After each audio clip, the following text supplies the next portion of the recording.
Hey, Mary. So the barbarian has 24 gold pieces, and the rogue takes half of them. What does the rogue get? 1d12 damage. Fuck you! It's time for Compelled Duel.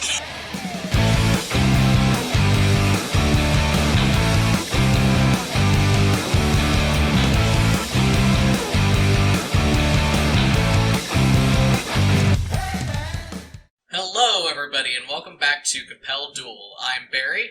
And I'm Al. And we are a co-DM'd single-player Dungeons & Dragons 5th edition actual play podcast. So last week we had some fun after our 5-year time skip, in which Laeral Valsine proceeded to be a massive fuck-up, surprising exactly nobody. So this week we are actually jumping back, still 5-year time skip, but we are jumping back to Astraria to see what Phirora has been up to.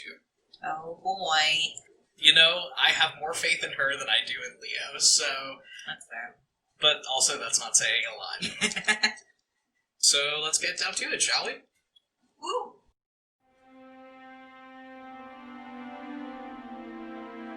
Fee, all things considered, you're having a pretty nice day so far. Currently, you are sitting in a nice, steamy pool of water in the Astrarian Royal Baths. It is a large, cavernous area. Down near the ground floor of the palace, there is a huge dome of beautiful stained glass overhead.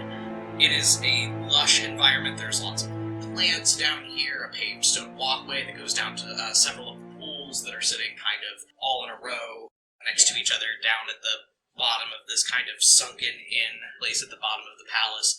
Bathing is a huge thing in Astraria. It's kind of a popular, social pastime. Most Astrarians actually take, 3 baths a day if they can. So you're just relaxing, chilling out. There's nobody else really down here with you, save for behind a beautiful carved wooden privacy screen that you have stretched out behind you. You hear a kind of sassy tenor voice from around the other side say, I would remind Her Highness that she's going to get pruny pretty soon if she doesn't hurry up, and also we're going to be late. Fee says, oh, shit, and looks around for some kind of timepiece to figure out what time it is. There's actually a big sundial set into the floor of the baths because it catches the sun coming in through the dome. Up at the top, it is almost 3 o'clock in the afternoon, and you know that you are supposed to be out of the palace, in fact, out of the city by 10 after 3. Oh, shit. Yeah, that's what I was saying, the voice says behind the privacy screen. Do you, want help with your dress, or...? Fee, scrambling out of the bath, stops for a second and snaps, no, Fen, I'll handle it myself. There's a loud burst of laughter from behind the screen, and as soon as you make yourself decent, from around the corner of the screen emerges one Fenandris Tormare, or Fen, as you call him. He has been your best friend since you were both very small children, but he serves the additional function of being your official bodyguard. Fen's family has served the crown of Astraria since time immemorial, essentially. His father is your father's personal bodyguard, and his sister Elena was Leo's bodyguard for a time. And he is also your bodyguard, but you guys are also very, very close friends. He's a tall dude, very broad, very, square built. Think like Bolin from Legend of Korra, with a different palette, though. He's got a mop of unruly, curly, brown hair, very dark, slate gray eyes, same blue undertones that all Astrarian elves have. In a holster at his side, he has a wickedly sharp, filigree carved silver battle axe and a shield with his family crest slung over his back. And he's going, we need to go, we're gonna get in trouble, we need to go. I'm wildly aware of that, Fee says, probably one layer of skirts on, trying to wrangle herself into her dress. Fee, you know that today, the Astrarian ambassador, not a Astrarian ambassador, the Astrarian ambassador is coming back to Astraria with his family. Astraria only has one embassy in the world. It is in the nation of Vogvoldor across the sea. That is the only nation Astraria does trade with. And also they've had border scuffles with them in the past. So, diplomatic presence there is kind of needed to balance both of these things. His wife had taken ill and had been indisposed in Bog Voldor for a long time, and they are now coming back to Astraria so she can convalesce and finish recovering from this illness, because it has left her very weak. You know all of this, Fen knows all of this, you guys need to be at the ferry very soon, and do you guys just take off? So I think as we're going, I'm just doing the gust cantrip to kind of try to push people out of the way. Just very gently push people out of the way. Yeah, I mean, the sea kind of parts for you people anyway, as you're moving, just because you are the Grand Duchess and you're on a mission. In case people aren't paying enough attention, just kind of... You guys make it out of the baths. You don't have to go through a lot of rigmarole to get out of the castle. The castle is perched in the middle of Velental, which is a large city enclosed by a round wall. There's pretty much as far as the eye can see all the way up to the massive walls that surround the city. It's just a maze of buildings and houses, and you can see people kind of milling about in the streets. This is a pretty big day. The ambassador coming home is a pretty big deal. So you guys make your way down off this craggy hill where the castle's on and kind of make your way out as fast as you can toward the eastern gate of the city. The guards let you out. There is a small, not even really a town, like a fisherman's village almost, called Hamon's Ferry, that's like right down on the lake that you can take across to the other side where the city of Estalor is. Maybe like 6 or 7 families live there. It's not huge. Yeah. Just the people that it takes to run the docks, and I mean, it's where the royal barge used to be docked. Oh. I don't know, it's been 5 years. They may have, they might have built another one by now. But yeah, just basically the people it takes to run the docks and run, these ferries and everything that come across live there, and they are all gathered around in their little main square of this tiny little village. Your father and his retinue are also there. You see Fen's dad first as you run up. This big hulking presence standing behind your father. He bows a little bit to you as you pass by, and then gets Fen with an elbow on the side and goes, "You two are late." Your father says nothing to you, Fee. Fee's not going to say anything to him. She's got to settle in next to him, just hands behind the back, very stiff posture. Not even looking, he's still looking out toward the docks. He goes, "I hate to have been a distraction to your very busy day, apparently, Phirora." He winces, and then she clears her throat. She says, "Very, very sorry, Your Majesty. I was occupied in the bathhouses. I lost track of time a little bit. Entirely my fault. Apologies." Well, at any rate, you look very nice, and the ambassador isn't here yet, so no harm, no foul. He nods and, bobs a little bit. And you can see across the waters of Lake Talos a very nicely appointed, probably noble-owned barge coming across the water. It's very close to the docks. Fen kind of takes his place beside you and stands there with you at the end of the docks until this boat pulls up.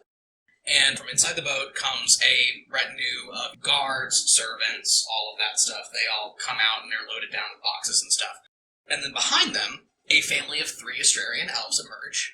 The first one off the boat is Ambassador Eamon Petrus, and he is a tall, older Astrarian elf, salt and pepper long black hair, very dark, almost black eyes, very dignified, a little crafty looking. Behind him gets off his wife, and she does not look good. You have known these people most of your life, Fee. They were sent to Bog Voldor as ambassadors the year before Leo left. But they were courtiers, before that, your entire life at court, so you've known these people for a long time. Nasalia Petrus, the ambassador's wife, she is a paladin of Kimro. The last time you saw her, this lady was pretty buff. She has a very, strong build to her, very proud posture. She has lost, half of her body weight, and has sunken cheeks, big dark shadows under her eyes. Her muscles have all atrophied. She is not wearing her armor that she usually had on, that you remember. She is in a worn dress and a traveling cloak, and just looks like she can barely stand. Her husband actually helps her down. And behind the two of them, someone you are very excited to see crests the top of the boat, and that is their daughter, Kalessa Petrus. She is Leo's age, so she's a little bit older than you. She actually, before they left for Bog Voldor, she was one of Leo's old drinking buddies, but she was one of your friends too.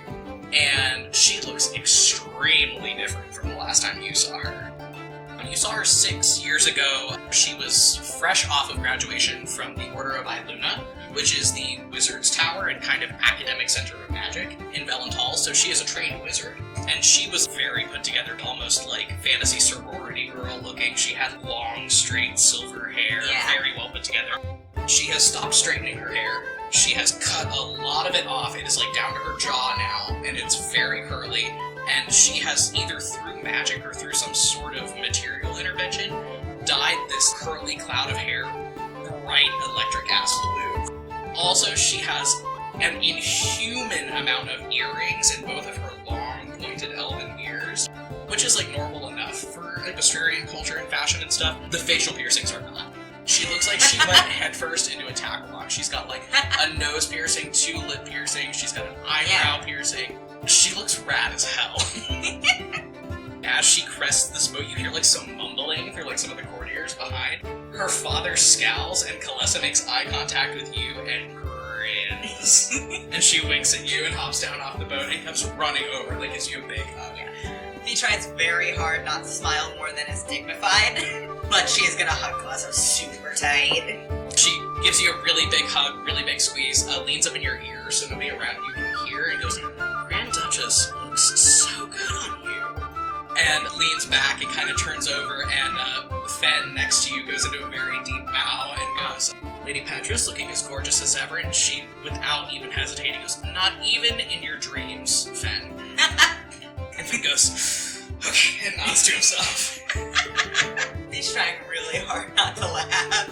She usually has her posture very stiff and her hands crossed behind her back, but she relaxes them at her sides, and then bobs like half a curtsy and says, "Lady Petrus, it is wonderful to see you." Oh, I think it's going to be even more wonderful to see me when we see that party you're throwing us tonight, yes. I heard there would be a party. She bites her lip and side-eye faces her father, and then, very dignified, says, "The court is in fact throwing a ball for yourself and your parents, Lady Petrus." Like, very pointedly. Oh. Yes, the ball. Actually roll a perception check. Okay. That's a natural 18, plus my perception is +1 with my proficiency, so 19. A 19. Okay, so yeah, you can read it pretty well. Kalessa is not used to having to kind of mask the way that you are. You know, she's kind of been the top of the dog pile wherever she's been these last couple of years and hasn't really had to worry about it. And also just, like, given her personality, it's not a thing she does super well anyway. Her entire existence is kind of built around spiting her father. So she stops and has to work a little harder to get the mask up than you do and goes, yes, I greatly look forward to the ball. I have missed Astraria so much, she says, big fake smile, and then turns back to your father, goes into a deep curtsy, and says, "Archduke Valstein, your hospitality, as always, is greatly appreciated. Thank you for allowing us to return so that my mother can convalesce from her illness." Her mom is gone. Her mom has been whisked off, and the ambassador was actually gone too. He went with his wife, so Kalessa is kind of left behind to be the liaison. Your father nods and says, "Of course, it's an honor to have you back. Kalessa, might I add, you are looking like you are thriving." And she smiles again, big, fake political smile, and goes, "Oh yes, in fact I am, Archduke. Thank you so much for noticing. I'll see you at the ball tonight, everybody." And she curtsies again, and she's gone. She follows after the direction that her father and mother left in. I love her so much. You were left behind with this tittering now crowd of nobles that is all, like, gossiping. "Oh, did you see her hair? Oh, Lady Petrus looks like she was about to keel over on the gangway." And Fen is beside you. He looks a little uncomfortable. He is gonna try to do an insight check on him. Okay. Oh, great. It's an 8, and I don't have proficiency in insight, so it's a 7. 7. Fen's dad actually catches him before you do, gets him by the back of the shoulder and squeezes, and Fen puts the mask back on really quick. He doesn't say anything about it. But for a second there, he looked really shaken. You could maybe ask him about it later if you felt like it. So yeah, I think everybody kind of packs up and heads back to the palace, where ball preparation is in full swing. There are servants everywhere, the Great Hall of the Palace, this big, open, atrium-type space with another big, domed glass skylight over it is being prepared for a ball. There are buffet tables going up, there's a stage for musicians going up, various and sundry chamberlains and servants and everything are running around. So you are back at the palace now.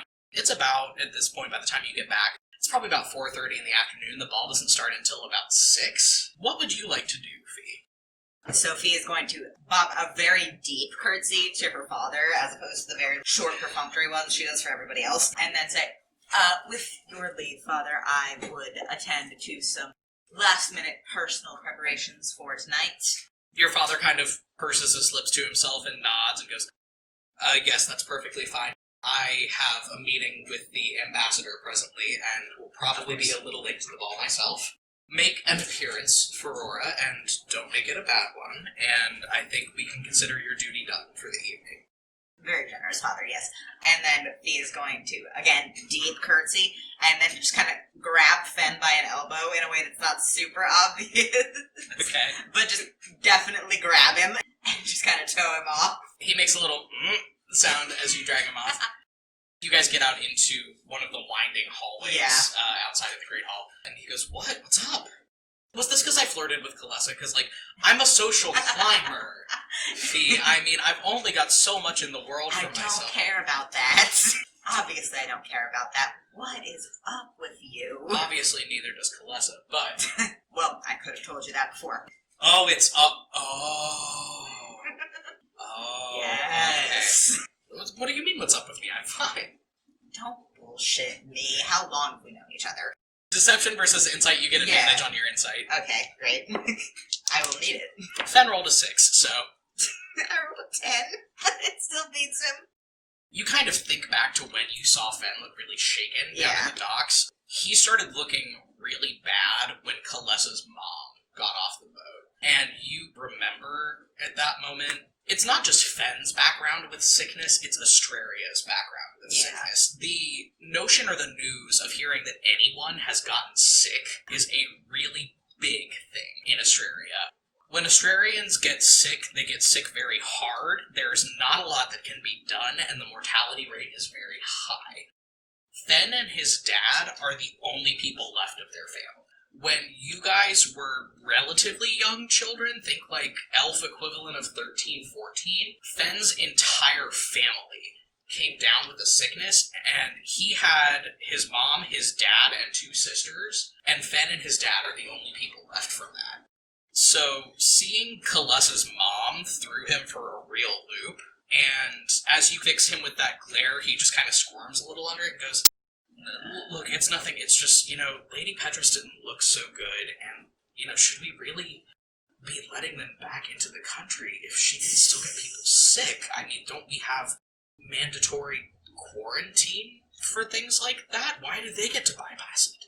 Well, she was quarantined, wasn't she? They were in Dumbledore for years. And as far as you know, the story that has been presented to everybody is that she is coming back to convalesce from this illness. She is over the illness, but it left her fucked up. And Fen just kind of flinches again and goes, Listen, I just don't know if I trust people that have been out of the country for that long. What if they brought something back with them? If that gets loose in the court, it could break really bad, Fee. I am quite sure that my father would not have let them come back now if there was any risk. My father's many things. He's not stupid. It's all going to be fine. And then she's gonna, lay a hand on his shoulder and squeeze. It's all going to be fine. We're going to do our best to enjoy the party. Do you think we should maybe go talk to her and see what her take on everything is? Did you see how fast her mom and dad left? And then apparently your dad's talking to her dad. Do you think there's something going down with Dumbledore again? I know ostensibly they came back so her mom could rest, but couldn't she have rested in Dumbledore? He does kind of wince a little bit because I'm sure there's not anything major. I would hope that I would have been informed if things were going on for now as the Grand Duchess. We'll talk to Kalessa. We should, yes, yeah. So are you guys going to find her? Yeah. Roll me investigation. Oh, good. So that was an 8. Ooh. So I rolled a 10. It's the DC. That's fine. You met the DC. It wasn't hard. You live here. This is your house. Yeah. So it takes a little bit of searching around. You have to hunt down a couple servants and stuff to kind of ask where the Pedresses are being housed. But you eventually do get directed towards their apartments. And by the time you get there and kind of knock on the door and everything, Kalessa opens the door, and she is already dressed and ready for the ball. So she has changed out of her traveling gear, and she's in a long, gauzy purple dress of diaphanous elven fabric. And she opens up the door and goes, "Oh, hey, come in. What's going on?" Hi, Kalessa. Hi, so can we talk about the party now? Now that Archduke Stick-Up-His-Ass isn't around anymore, can we talk about the party? What kind of liquor? What kind of liquor did you get? Listen, I've been partying in Fogvildor for the past 6 years. My tolerance, she puts her hand over her head, is up to here. Do you know how hard those gnomes party, man? Why have you been partying in Fogvildor? You were there on diplomatic missions. My father was there on diplomatic missions. I was there to be a disappointment and make him look bad. Partying with the enemy. Are they the enemy? We trade with them. Their booze is great. Did you get Volduran booze for the party is what I'm asking. I don't know. Why are we whispering? Your dad's not omnipresent, Fee. He's not a god. He just works for one. He can hear things you wouldn't expect. Oh, I'm so scared. She makes like a jacking off motion. She's gonna wave off Kalessa and go, "Obviously I got Volduran booze." This is fantastic. I have so many drinking games that I want to teach you. Oh, dear. Also, I think, I'm not sure, because given everything about me, my father doesn't tell me anything anymore. Yes. I think I might have tea to spill. Okay.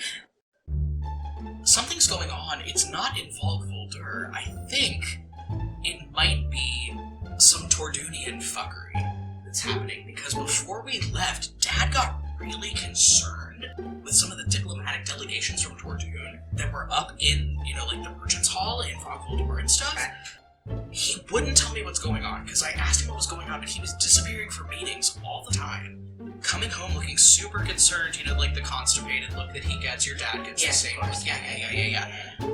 But whatever he's talking to your dad about right now, I think that some big shit is happening.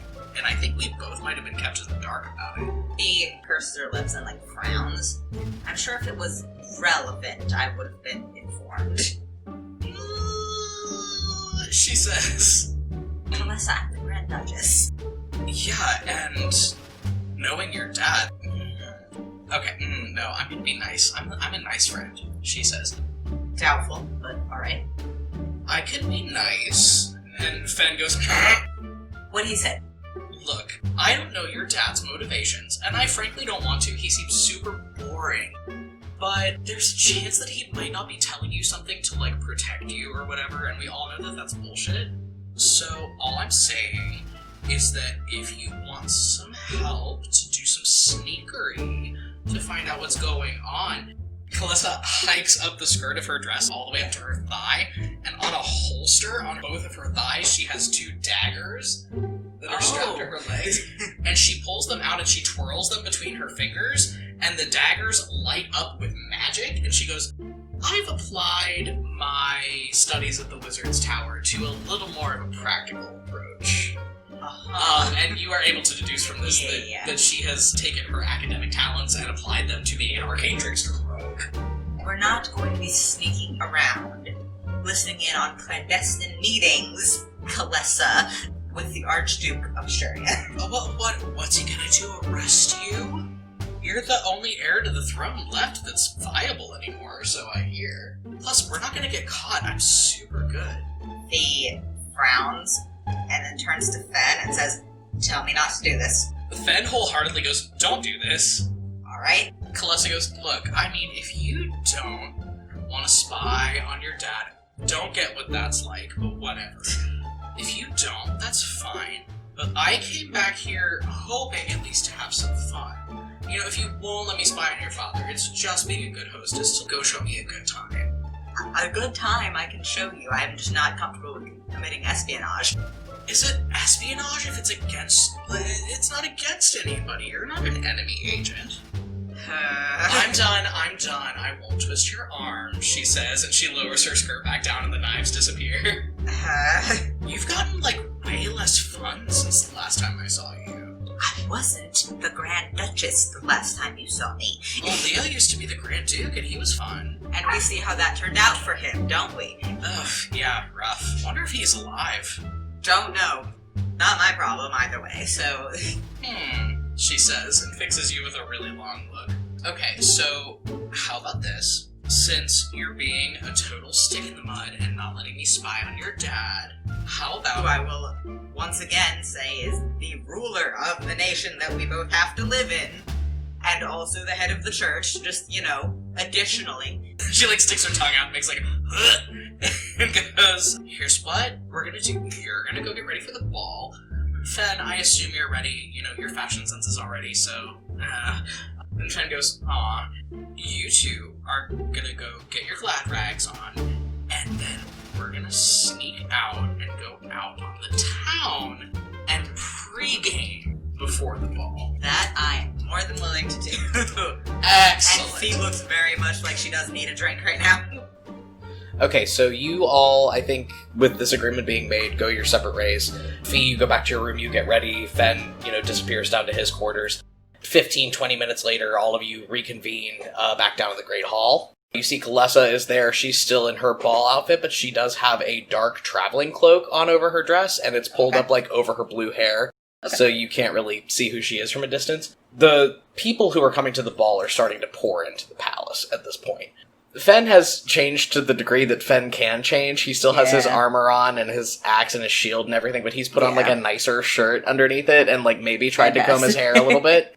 And he meets you guys both down in the Great Hall, and he looks from you, Fee, to all the people that are starting to mill around.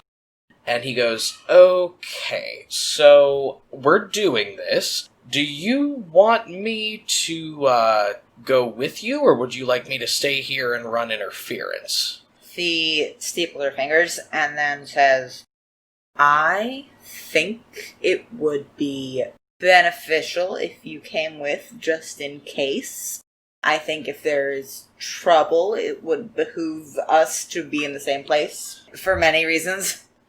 Yeah, well, trouble came in on the boat this morning, so you've already missed that. And Kalessa just laughs. So you guys make your way down this big hill and into the kind of main drag that comes up from the castle. There's pretty much only one area of Elental that's a 24-hour area, and that would be Market Square, which is down at the bottom of this big almost mountain where the castle is. There are houses around it everywhere. There are also several, shops. There's the biggest pub in Velental, the Dragon and the Dulcimer is down there. Houses of ill repute down there. There's the Artisans Guild, which is it's not an open-air market because it's a big building with a roof, but there's no walls, and just 24 hours a day, people are set up there, selling their wares and stuff. And you make your way down there. I think Kalessa's kind of leading the charge, and... the first thing you notice is that in Market Square there's a very large tree that has been there forever.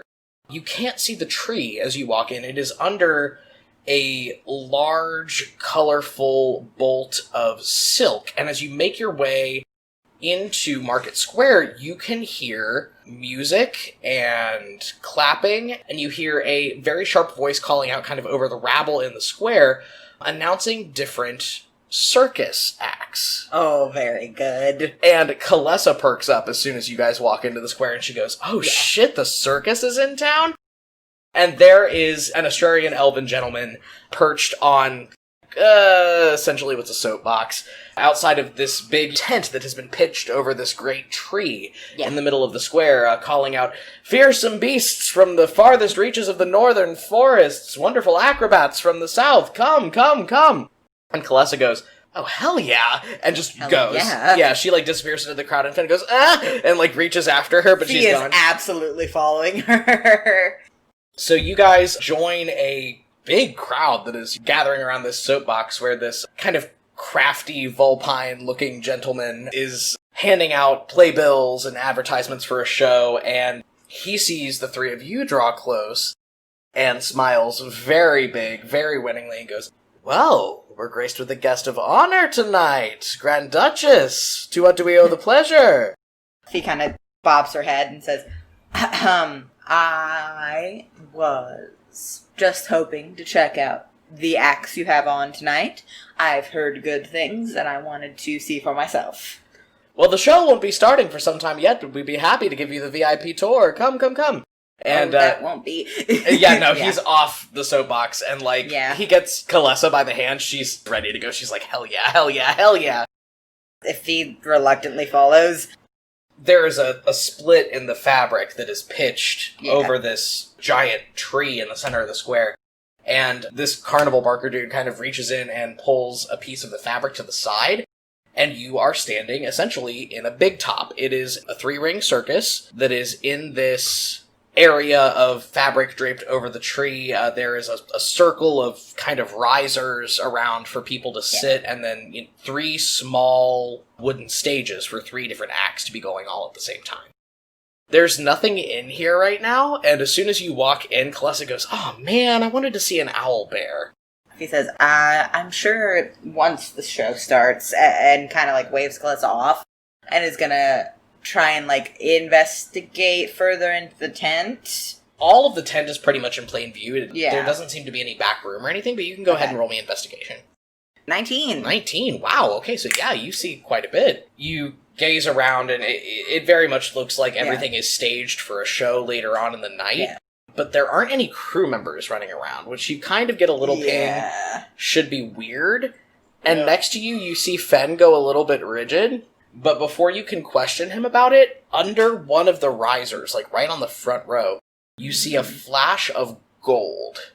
And the closer you look, you can see that there is a richly decorated and bejeweled wooden chest that is nudged under the front of these risers.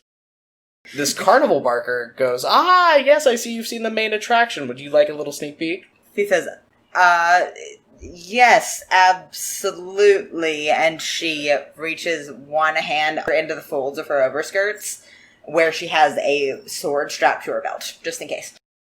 Kalessa is enthralled. Yeah. She's just bouncing on the balls of her toes going, ooh! Yeah. Fen looks like he's ready to fucking cut and run. So this carnival barker-looking jester-bejeweled guy reaches under the risers and hauls out this big chest and pulls it in front of the 3 of you. And he produces a key from the inside of the big billowy sleeves of his shirt and reaches down and unlocks the chest, and he looks up at you with a wicked smile, and he goes, it truly has been a pleasure, Grand Duchess. And he opens up the lid of the chest, and inside the chest there is a perfect, brilliant sphere of light. And the sphere of light begins to hover, and it gets right up to eye level, and it goes, and it flies off up into the rafters of the tent, and by the time you look down, this guy is gone. He has teleported out. For the moment, it's silent. And Fen goes, okay. So, we should go. What? Fee's gonna try to look up in the branch of the tree and see if she can see what that was. Okay, roll me investigation. That's also a 19. Modified 19, Jesus. Yeah. It looks to you as though the sphere of light has totally disappeared. It looks like it maybe flew up through the top of the tent. It was magical in nature, for sure. Okay. He says, we need to go. Well, that was lame. I thought it was going to be fireworks or something, Kalessa says. Kalessa, we are going. And then Fee is out. Fee is going. Right before you get to the flap of the tent, above you hear... this deep, old sound of groaning wood. I'm gonna turn to look at it. Before you can turn around, you see that the fabric on the sides of the tent ripples with an unseen movement, and then you turn around and you see where the movement is coming from. That sphere of light did not leave through the top of the tent. It was a magical spell, essentially, that went up into the tree and animated it. And the tree is groaning as it stretches its great wooden limbs and moves. And the fabric siding of the tent becomes warped almost beyond recognition. You can't see which way is out, where the door is, anything. Yeah. And as the tree moves and shakes its limbs, all of the lanterns that were illuminating the inside of the tent all flicker out in the onslaught of wind rippling out from the leaves of this animated tree. I would like you to roll initiative. Before we go into initiative, Fee says, God damn it. And I rolled an 8. Wow, all three of you are going to get around in on this thing. That's impressive. Okay. With a fat 23, Kalessa's going to go first against this thing. So she's going to roll a spell attack on this bad boy. It's a 13. That's going to hit, actually. Yeah. Just barely. Jeezy peasy. Okay. She's going to throw a chromatic orb at this bad boy. Her daggers come out like Assassin's Creed style into her hands. She had stuffed them up the sleeves of her dress instead of the thigh holsters while you guys were gone. And she goes, "What the hell?" And rears back with one of the daggers, and you see it light up with flame as it runs up her arm, and she channels her magic into the daggers the way a wizard would into a wand. Yeah. And throws a fire chromatic orb at this thing. So it's going to do 3d8 fire damage. Oh, that was shitty. Oh, but it's doubled. Yeah, 2, 3, 4. So that's a big 4 damage from that chromatic orb. But you see as this fire, glows at the end of her dagger and zooms off, and it flies off and hits the tree. When the tree groans in agony, and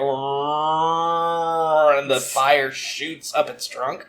Great. It looks like it really fucking put a hurting on this thing, despite the spell going a little wide. The tree looks like it does not feel good.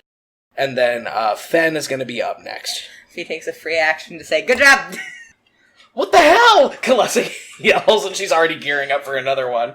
Your idea is as good as mine. And then, as we're gearing up to initiative, Fee is going to take out her own wand, which is just this long, thin, silvery, just a very plain wand, but it gets the job done. And then Fen is going to go next. He gears up, and you see he pulls out his shield and his battle axe, and he turns over to Yuffie, and first, before he attacks, goes, "I told you this was a bad idea." Noted.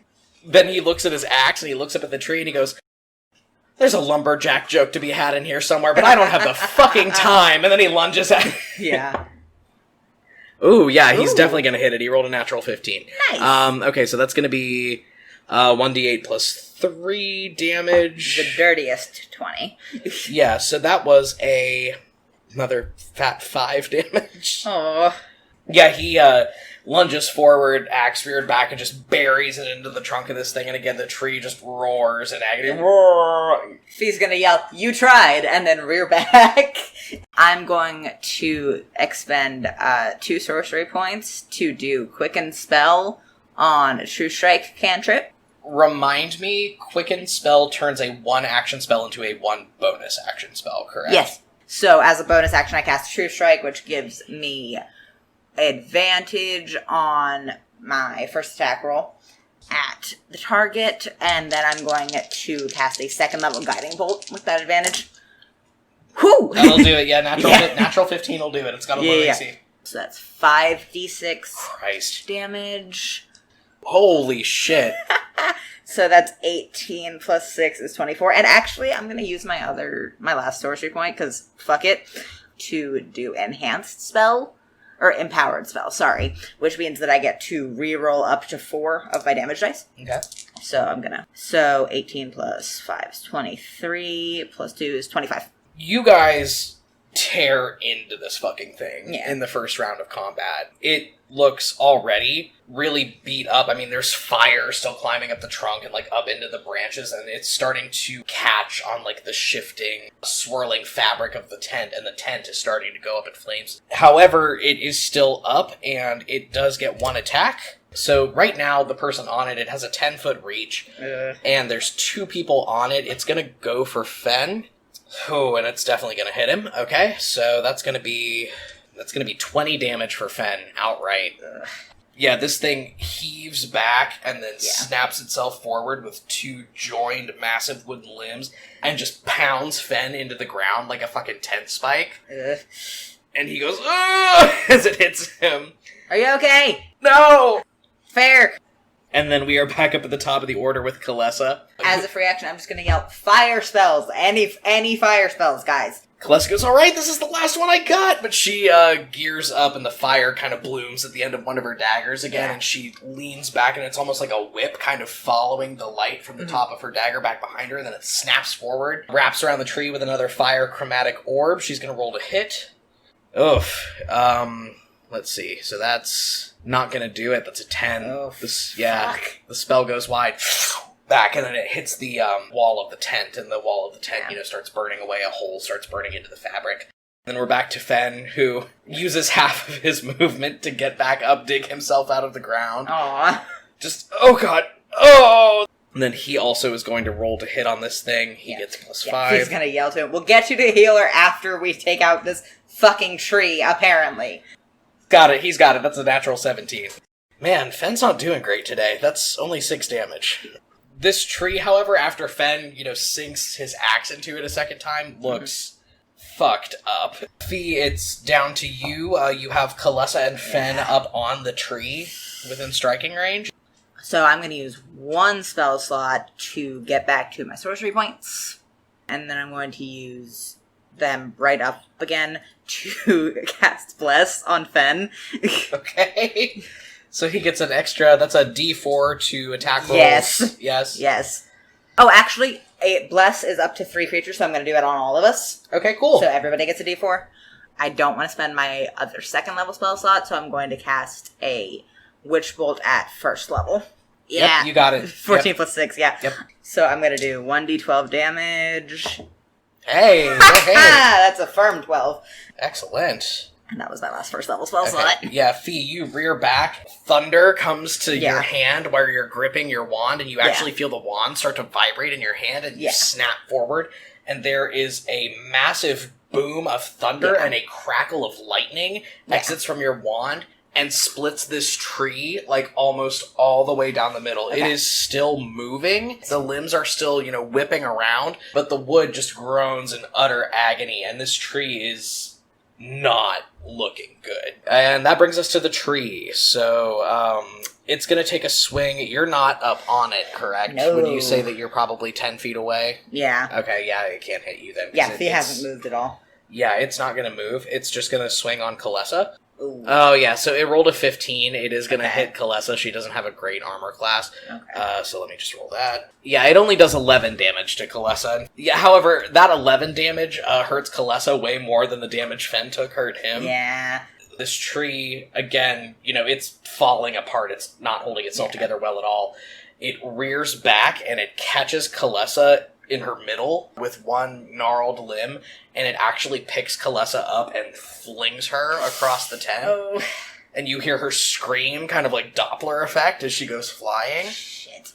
She does land on her feet, though. She's nimble, and she skids to her feet on the ground, but she coughs up a little blood and doesn't look like she's doing too great. Fee uselessly is going to yell, "Are you okay?" Oh! Kalessa says. Healers for everybody once we kill this thing. She goes, "I don't have any more spells. I'll just..." and she runs at it. Daggers out. With that Bless Fee, both of those are going to solidly hit. So she's going to do 2d4 plus 6 damage. Yay. Or no, 2d4 plus 3, because she doesn't get the additional damage on her offhand. She doesn't have 2-weapon fighting. So that's going to be 8 damage. With that, Kalessa comes running back across the tent and goes airborne and drives both of her daggers down into the heart of this tree, and the entire tree shudders and groans and then stops moving. However, the tent is still on fire. Are we out of initiative? Yes, you're out of initiative. Fee's gonna do a gust cantrip to try and put out the worst of the fire, but she is, headed out of the tent. She's headed back towards the castle. Okay. You do that gust cantrip. Let me just roll, a luck check on that. I rolled a 10. That's a natural 1. Fee, you...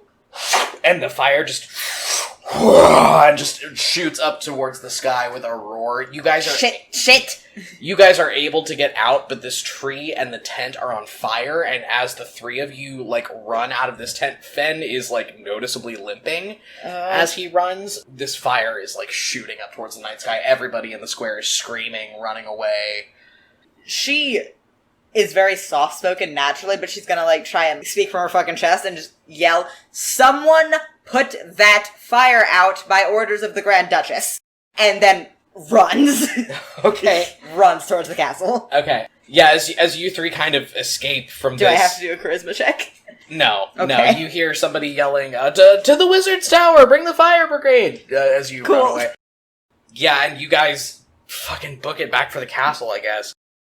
You don't slow down until you're back up the hill, almost at the front door, but you stop kind of right before you hit the doors, before, anybody inside can really see you. Fen and Kalessa are both extremely bloody. You have taken no damage, Fee, but your dress is, scorched and rumpled, and you have dirt smeared on your face, and you've been in a burning circus tent for a good bit. Shit. So Fen actually pulls the two of you. He gets both of you by the elbow and pulls you back before you get to the door. He goes, "Okay, we have options. Let's talk about those before we go in guns blazing, because this is not going to end well for any of us. No matter what, at this point. So let's just do damage control, yes?" Fee gives him a look and says, "There was just an assassination attempt on the Grand Duchess, the perpetrator of which disappeared. I'm going to get shit about my dress, but I'm gonna do something about it anyway." Okay, so front door, we're going in the front door, is what you're telling me. Unless you have a better idea. Go in the back, maybe all of us clean up a little bit. If you walk into the ballroom and loudly exclaim that there's just been an attempt on your life, Fee, everything is going to dissolve into chaos. And the only assumption I can make is that motherfucker, for lack of a better word, disappeared because he's trying to do a 2-for-1 assassination attempt on the royal family.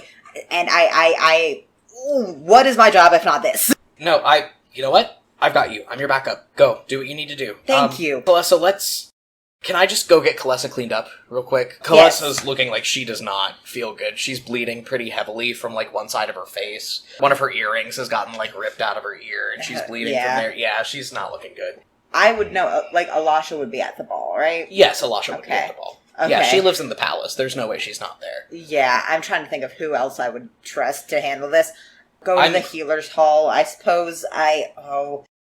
He gets one arm under Kalessa's armpits and carries her off down the hall. I'm going in.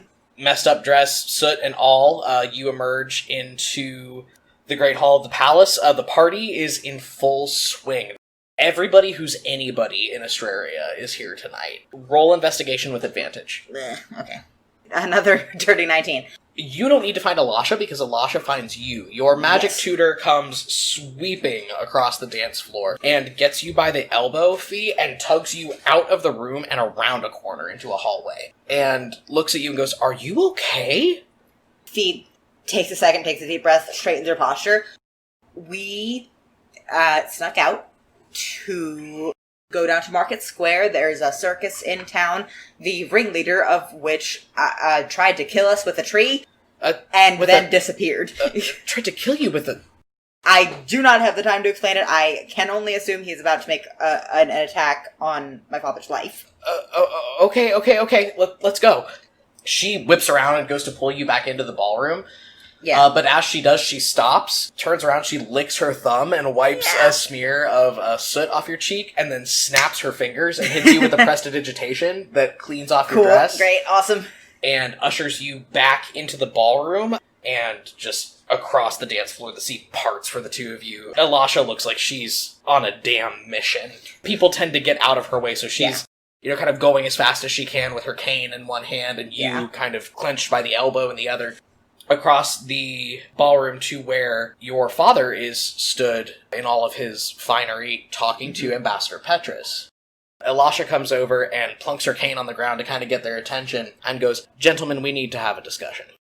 Yeah, Fee just kind of bobs her head and makes a kind of an urgent gesture as much as she can. I have relevant information for His Majesty, and just kind of bobs her head at her dad.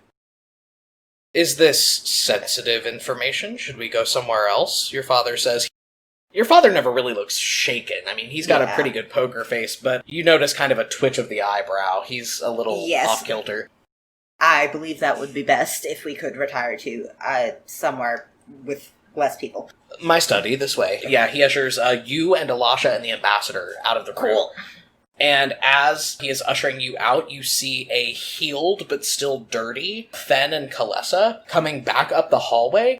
And the ambassador catches a glimpse of his daughter coming up the hall as you guys are walking out of the ballroom and just sighs and goes, Kalessa, what in Kimrel's name? And Kalessa just starts bawling and, latches onto her dad and just starts, crying. And he awkwardly hugs her back, just gives her, a very stilted pat on the back. It's all right now, darling. What happened, you three? Your father, Fee, goes, we need to go to my study immediately, it would seem. Yes, that would be best. Yeah, you all sweep off up the hallway into your father's study. It's much the way it always is, impeccably organized, quiet, and he shepherds you all in and goes and takes a seat at his desk and steeples his fingers and looks at the three of you and says, now what happened? Fee clears her throat a couple times. We went down to Market Square. We were fully intending to be back in time to make an appearance at the ball, of course. But I wanted to show Lady Petrus a proper welcome of a more personal variety back to the city. And we caught sight of a circus that appeared to be in town. And we were offered a VIP tour of the facilities before the show. I thought it would be rude to refuse. And I did not want there to be repercussions for that socially. So we went into the tent, and the ringmaster did something magical. The tree started moving of its own accord, and the ringmaster disappeared. He was very obviously making an active attempt on my life, and I believe that he may have been more generally moving against the royal family. Roll an insight check. Okay. I'm not good at that one. That's fine. It's a 13. Horrible. That's not horrible. Fee, this is the most shaken you've ever seen your father. He does not outwardly show it. It's more just kind of a flash behind his eyes and a subtle tensing of his jaw. Lowers both of his hands down flat on top of his desk and looks up at the three of you, very carefully keeping his composure, and says, Fenandris, I have plenty of questions about where you and your judgment were, but we will discuss those later if you two would leave us. And Fen and Kalessa both stand up. Fen just bows very stiffly and backs out of the room. Kalessa looks freaked.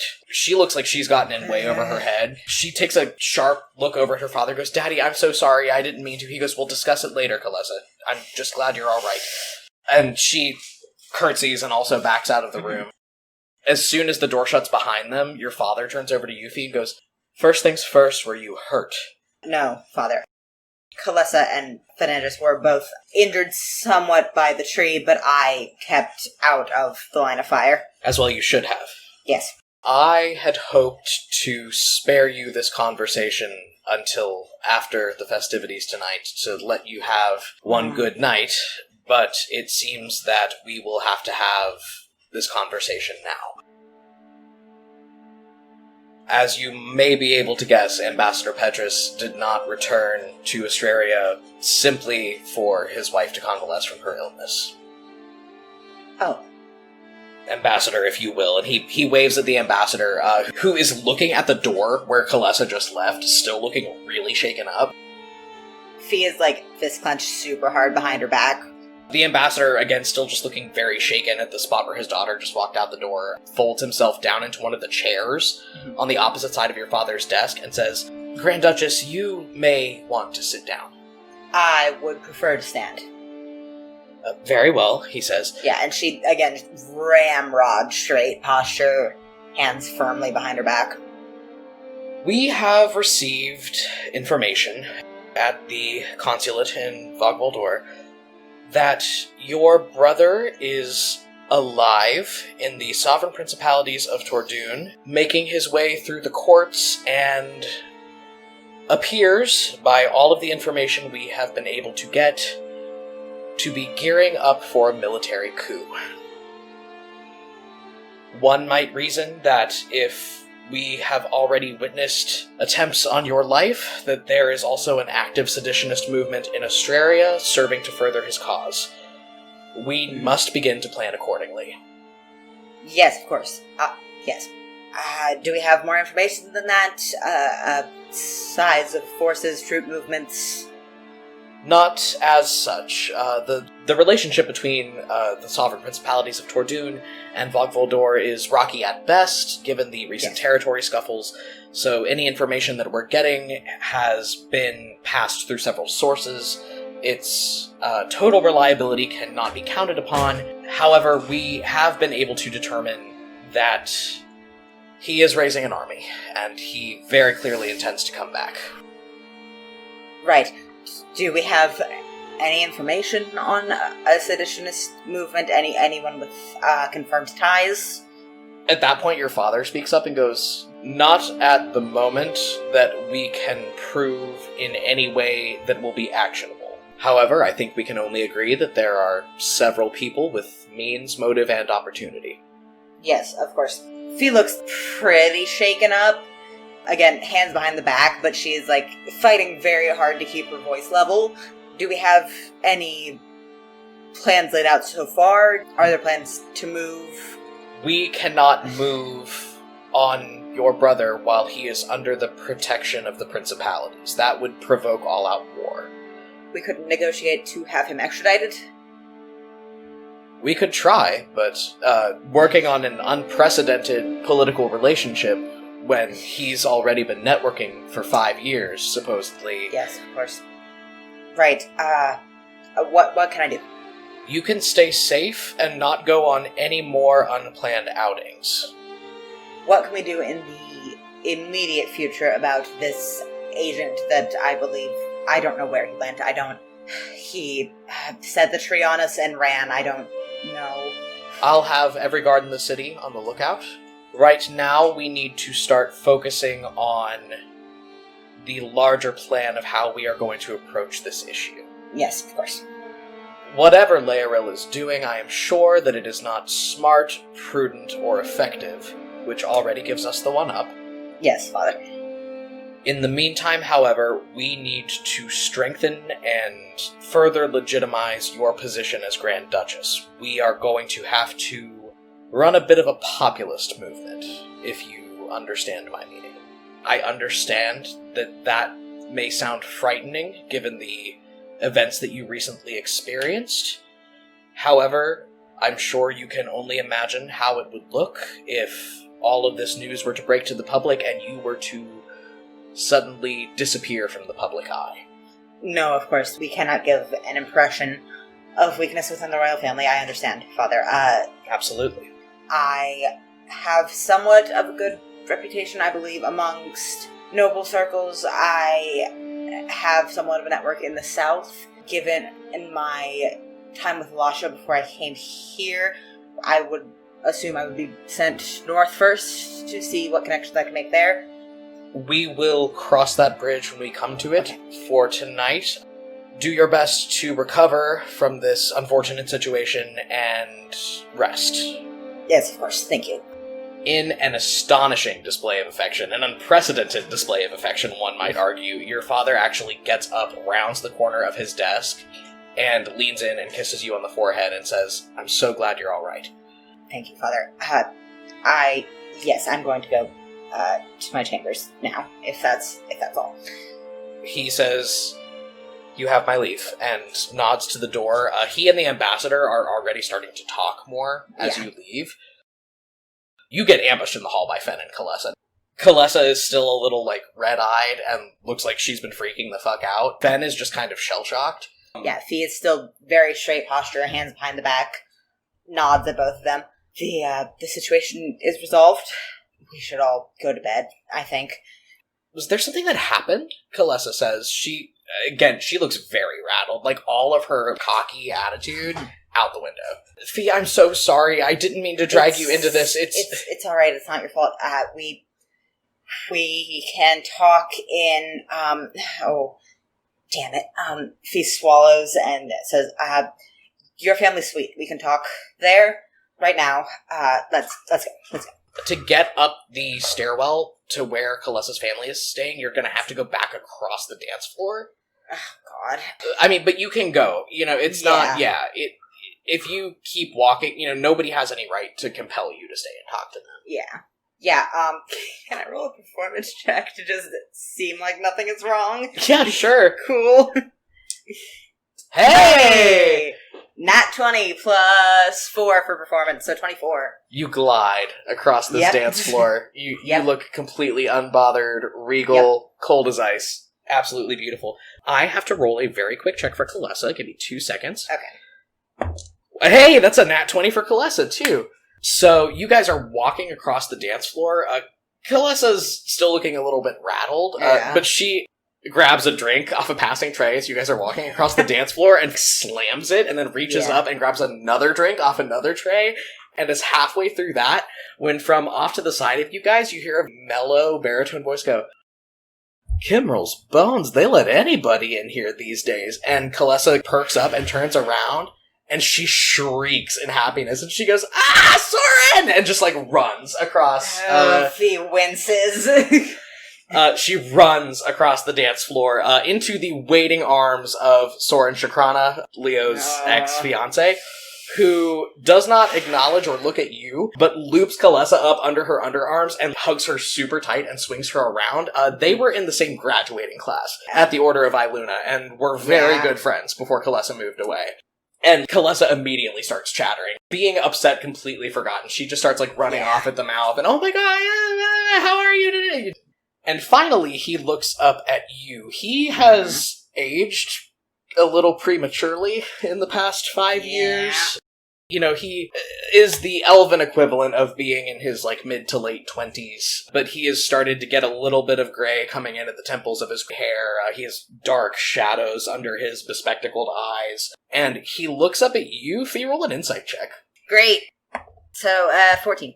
That was a DC 15, so you do not get the entire picture of the situation. Weirdly enough, he looks almost surprised to see you here. Mm-hmm. He very quickly rallies and goes into a deep bow. Grand Duchess. Fee grinds her teeth glare and daggers. so hard, and then goes into a deep curtsy and says, Lord Shakrana, wonderful as always to see you. The feeling is mutual, I assure you. You and Soren have some understandably bad blood. Yes. His family has fallen from grace in a very major way. After everything that happened with Leo, the only thing that really saved them was the fact that Leo did formally dissolve their engagement before he left. Your father, in an attempt of goodwill, tried to kind of repair things with his family by way of offering to marry you off to Soren's younger sister at some point in the future, and Soren shot a chromatic orb at the messenger. They moved out of the palace very soon after. And you two have had a little bit of a strained relationship ever since. Kalessa kind of remembers herself after a second and goes, Hey, can we catch up later? Please, please, please. I do want to talk to you. I miss you so much.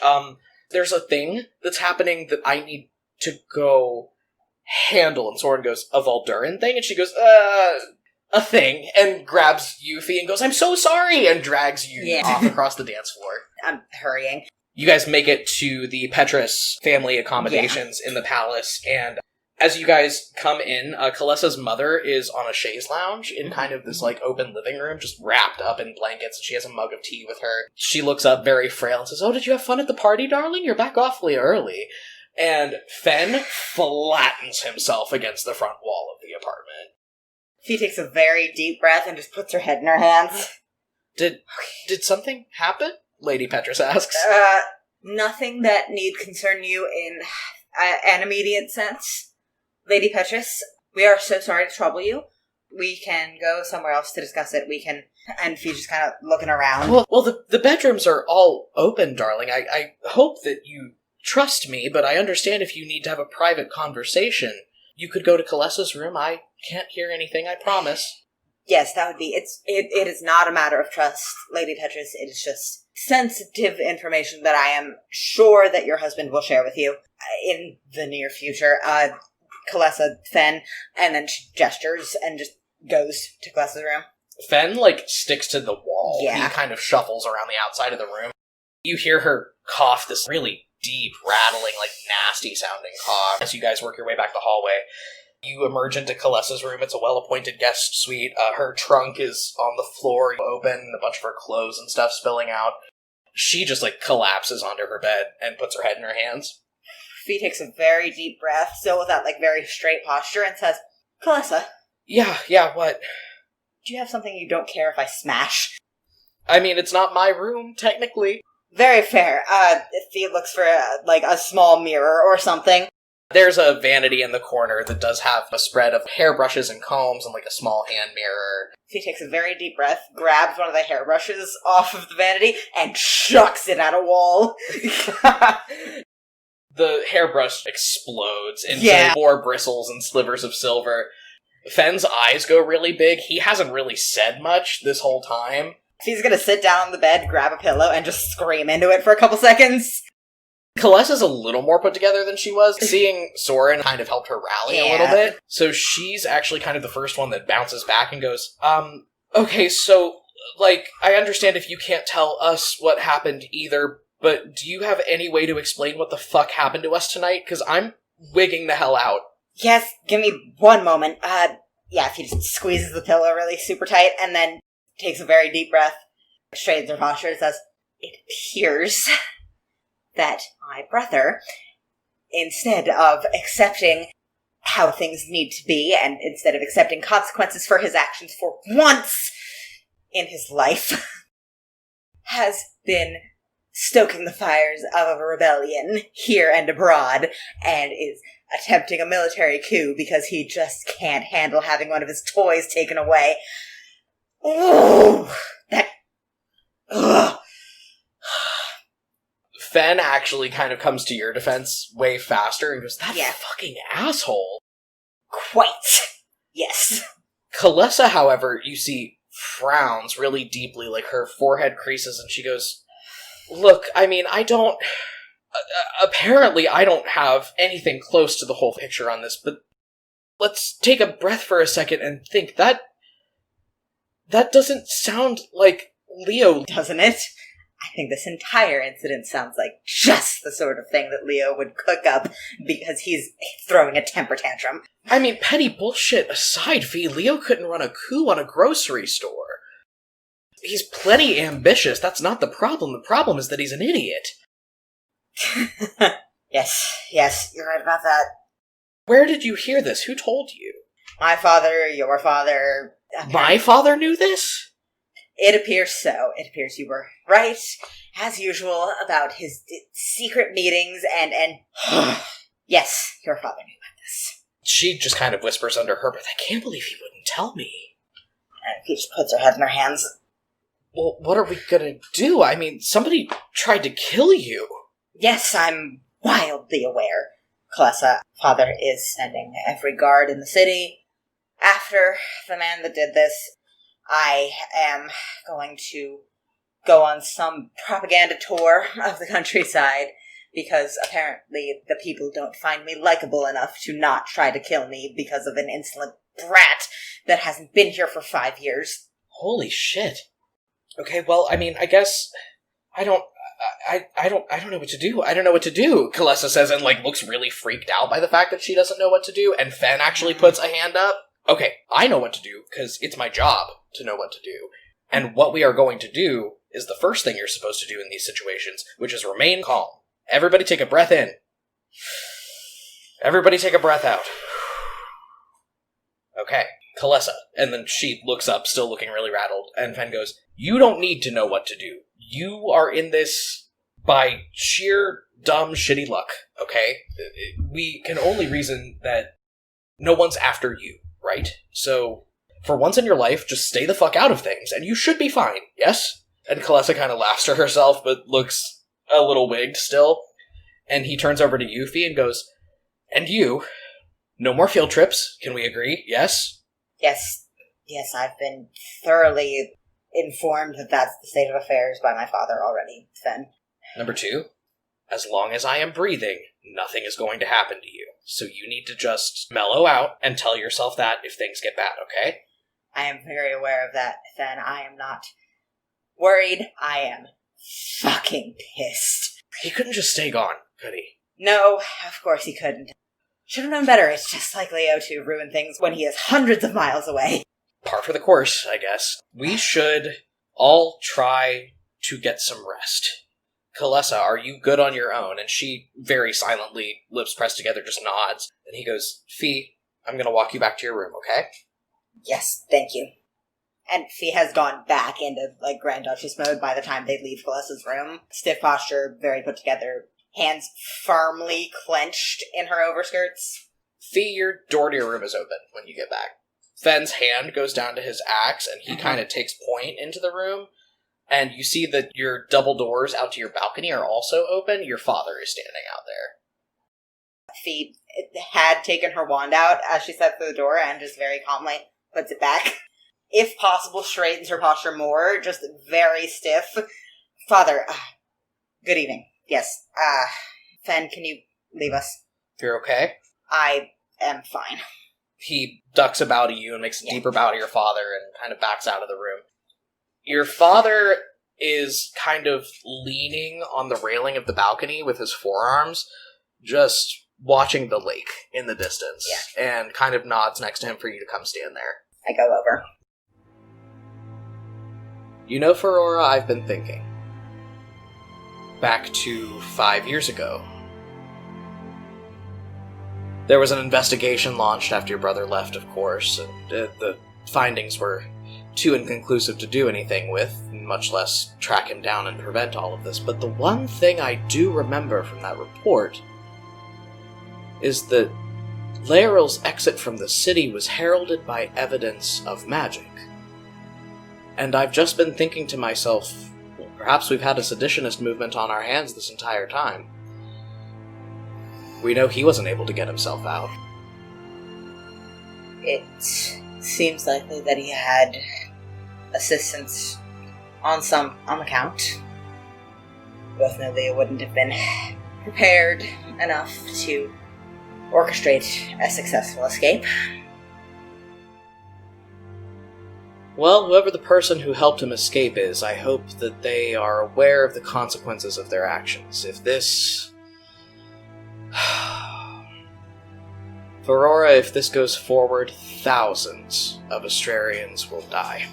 Because one person wanted to indulge your brother in one of his temper tantrums. I hope that when that person tries to rest at night, they understand the consequences. Try to rest as well as you can. And he breezes past you and leaves your room. Fee goes over and locks her bedroom door. And then she goes and sits on her bed and grabs a pillow and just has a fucking panic attack. And we leave on that, with the camera kind of zooming out through the balcony door of Fee just shuddering in the center of her bed. And that is where we end this session. Woo! So things are getting very real really quickly. See you guys next time on Compelled Duel.